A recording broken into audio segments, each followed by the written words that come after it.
automatically. Do you have any idea what comes automatically? You know what it is?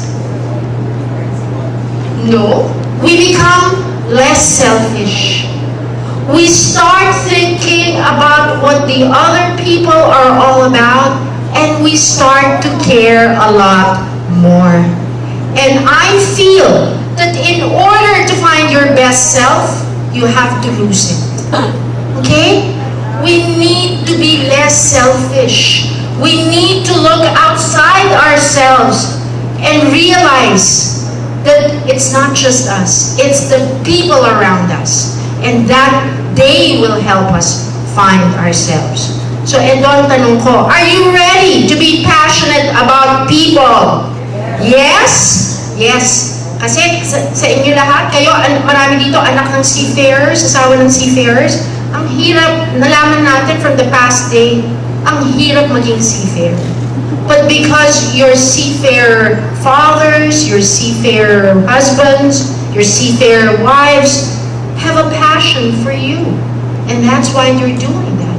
That's why they're going out and having, mahirap yung buhay, pero ginagawa nila. Kasi communication, kailangan din magsasalita kayo, hindi puro ako. Okay, so what do you think? Yes? What's your name and what company are you affiliated with? Challenge yourself. Don't be contented with something little. Always find higher points. Correct. Thank you. What's your name? Romeo? Okay, Romeo. Ganda ng pangalan niya. So Romeo, tama ka. Ang sinasabi mo, always challenge yourself. Kailangan search for a higher point. And ito, this is actually, thank you so much, ha? Totoo yan, you always need to search for a higher point. At ito yung gusto kong medyo i-share sa inyo. Diba, a lot of us, we have this thing na, okay, somebody sets the standards for us, or the targets. So ano ngayon yung attitude natin? Na magko-comply lang tayo. Okay? Para sa akin, hindi dapat ganon yung attitude natin. Ano ba dapat yung attitude natin? Hindi lang tayo nagko-comply. Ginagawa natin siya because we're passionate about it. We want to do it. Hindi dahil napipilitan lang tayo. Di ba tama yun? At ito pa, huwag tayong mag-rely dun sa standards na binibigay sa atin ng ibang tao. Bakit? Sino ang nakakakilala sa ating sarili? Ourselves. So from now on, you should set your own standards, and let's listen to what Romeo said. Romeo said that we should always set it, at the level where we challenge ourselves, right? Anong ibig sabihin nito? Let's always push our comfort zone. Kasi ang nangyayari, when we don't push our comfort zone, anong nangyayari? So we stay. Right. You'll just stay wherever you are. And paano yan? Hindi natin, sabi natin, finding our best selves. We will never find our best selves if we do that. So from now on, remember, always raise the bar a little higher. And I also want you to see that, what is it? Alam mo, I was told, because I'm part Chinese, but I don't know how to write the Chinese characters and everything. But do you know that I was told that the Chinese character for crisis and opportunity is the same? Alam niyo ba yun? Bakit kaya? Kasi mga in-check, kasi may dugo akong in-check, matataliin. Diba? So bakit? Ano sa tingin niyo? Bakit kaya pareho ang character for crisis and opportunity? Any ideas? Because every crisis is an opportunity to show that you can overcome it. Tama? And I want you to see that. Please, do not see it as an obstacle. See it as a way to show that you can do something about it. Right? Okay, naku, gusto ko yan, mga marami, umuo. Okay, next, ano pa yung susunod? Ayan, di ba? Get out of your comfort zone. Ito ang pinaka-ayoko. Get rid of the pwede na attitude.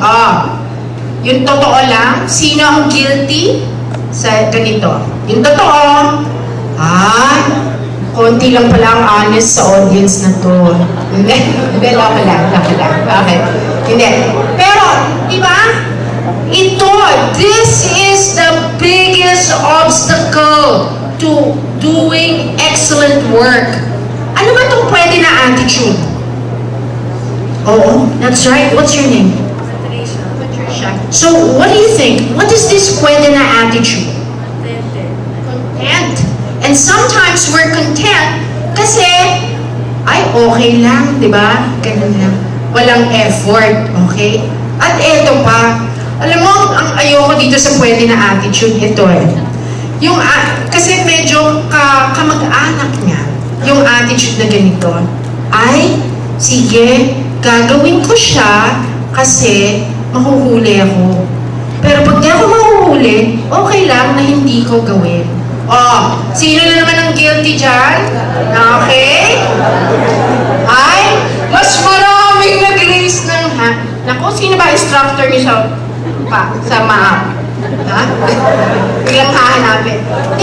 Pero diba, again, ano ba ang nangyayari pag ganyan? Pag ang attitude nyo, pwede na, or gagawin ko lang kasi makuhuli ako. Unang-unang, what does that show? Laziness. And it shows a lack of discipline. Tama? So, I want you to get out of that attitude. And again, let's go back to being passionate. If you're passionate about whatever it is that you're doing, will you even have that kind of attitude in the first place? No, because you're going to love what you're doing. And let me tell you, you're not going to find your best self if you have the pwede na attitude. Because people that have that attitude will never, ever try their best. Right? And so, alisin na yan sa bokularyo. Okay ba? Yes, promise. Okay. Nako, especially ang kadete daw, pag nag-promise, you can't break it anymore. Tama ba? Ba't ka natatawa? Di mo gagawin, Okay. So, yan. Let's get rid of the pwede na attitude. At ano pa? Okay. Eto, we need to pay attention to details. Right? Why? Because it's in the details where the big things come out of. Di ba? Pag pinabayaan natin yung details, nako, medyo mahihirapan tayo sa end result. And I'll just give you an example. This conference, right? It was a very big idea. But in order to make it work, every single one involved in this project had to pay attention to the details. Right? And so I want you to see that you need to pay attention to the details. And when you pay attention to the details, things are going to work out. Diba? Tsaka sabi nga natin, crossing your T's, dotting your I's, means paying attention to the details. And that's what it is. It's we need to pay attention to it all the time. And, ano pa? Ayan. Ito. Tsaka ito, sa totoo lang, maswerte kaming magkakabarkada. Spend time with excellent people. Tama? Okay? You know what? We are known by the company that we keep. Right? So we need to surround ourselves with people. With excellent people. At saka ako, maswerte ko kasi kaibigan ko si Marisa. Diba? Tapos may dalawa doon na tumatawa-tawa lang. Pero kaibigan ko rin yung mga yan. Excellent people din yan. Okay? Hindi ka na pagyayabang kasi baka sabihin niya, yabang ka. Pero, what's the advantage of spending time with excellent people? That's What's your name? Marvin, you learn from them. That's right, you learn from them. They motivate you, they inspire you. What else? Alam mo pa, ako, sabi nga kanina ni Marisa, Mutual Admiration Society kami.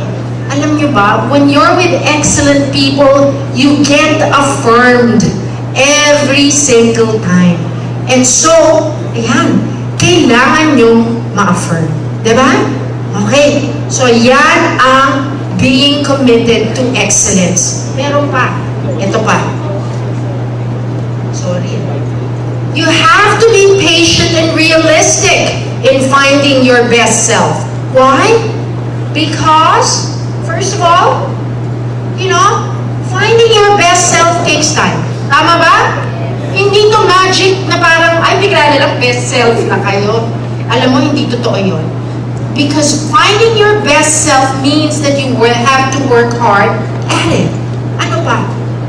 Finding your best self may require sacrifice. There is some pain involved. Diba may saying, no pain, no gain. And don't we treasure it more pag napaghirapan natin? Kaya yan ang kailangan. Kaya nga mas naaalala natin. May konting sakripisyo. At ito pa.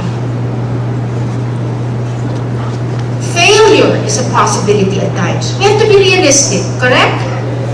But what should we learn? What should we do with the failure? We need to learn from it. A lot of the great people in the past in history, I'm just gonna think of something. See, Colonel Sanders ng KFC, ang daming failed businesses niya bago siya nag-succeed. So remember, a failure should not deter you from trying your best. It should actually spur you to act even more in a better way. Learn from it. Very clear ba yan? Yes. At ano pa? Ito pa, be flexible. Ano ibig sabihin nun? Kailangan maanong katawan. Hindi ko gagawin nun, hindi ako flexible sa ganon. Okay, pero flexible ako sa ibang bagay. Ano siya? Don't overestimate your own knowledge. Kasi ito, pinapaalala ko lang sa mga mayayabang sa audience. Huwag nating isipin na tayo ang pinakamarunong. Okay? Dapat flexible tayo. We need to be open to new learnings all the time. Diba? Tama ba yan? Okay. Ano pa? We should never underestimate others. Because ito na-realize ko, kahit sino ang ma-meet natin sa buhay natin, we will always learn something. Tama ba? So ito na, tandaan nyo, every time, do not judge people. Don't underestimate it because you never know. The people that you think na walang magagawa para sa buhay nyo, you may learn your best life lessons. Tama? Okay. And, ito, replace your negative values with ones that empower you. Yung mga sinasabi nyo, ay, I'm not good enough, ay, ganito ako, hindi ako ganyan. Wag. Huwag kayong magpalingit. Okay? Dun sa mga values na nagpapababa sa sarili niyo. Instead, when you find your own strengths, use those values to empower you. Are we clear about that? Yes? Okay. Wonderful. So, ayan na. Yan na yung right attitude. So, meron na tayong why. Ito yung mga dahilan kung bakit natin kailangan mag-cross your T's and dot your I's. So, ngayon, let's talk just really quickly about how do we go about doing the cross your T's and dot your I's way. How do we go about doing things that way? So, here's how you do it. The how. First, set up your plan. Diba? Sinasabi nila, kailangan may plano. Pero paano tayo mag-uumpisang magplano? Ito. First, use your heart. Feel it. Ano ba ang nararamdaman ninyo? So, you need to use your heart. The next is, you need to use your mind. Kailangan pag-isipan ninyo. Kasi sa totoo lang, ito Passion itself is not enough.